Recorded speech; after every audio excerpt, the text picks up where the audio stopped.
राज्याचे मुख्य निवडणूक अधिकारी एस चोक्कलिंगम यांच्या अध्यक्षतेखाली ईव्हीएम आणि व्हीव्हीपॅटच्या बंद मेमरी मायक्रो कंट्रोलरच्या तपासणी आणि पडताळणी प्रक्रियेच्या अनुषंगाने यशवंतराव चव्हाण विकास प्रशासन प्रबोधिनी अर्थात यशदा येथे एक दिवसीय कार्यशाळा आयोजित करण्यात आली।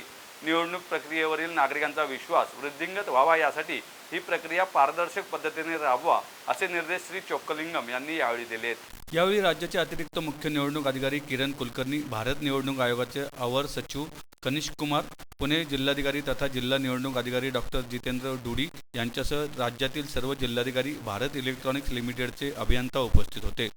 चोक्कलिंगम यावेळी म्हणाले, लोकसभा निवडणुकीबाबत सर्वोच्च न्यायालयात याचिका दाखल होती, त्याबाबत न्यायालयाने सुनावण्या घेऊन पक्षकारांचे म्हणणे ऐकून ईव्हीएम पूर्णतः विश्वसनीय असल्याचा निकाल दिला। याबरोबरच लोकांच्या ईव्हीएममधील मायक्रो कंट्रोलर चिपबाबत ज्या तक्रारी शंका आहेत त्या देखील दूर व्हाव्यात यासाठी यंत्रणा निर्माण करावी असे न्यायालयाने भारत निवडणूक आयोगाला निर्देशित केले। त्यादृष्टीने आयोगाने BELच्या साहाय्याने ईव्हीएम आणि व्हीव्हीपॅटच्या बंद मेमरी मायक्रो कंट्रोलरच्या तपासणी आणि पडताळणीसाठी तांत्रिक प्रमाणित कार्यपद्धती तयार केली आहे।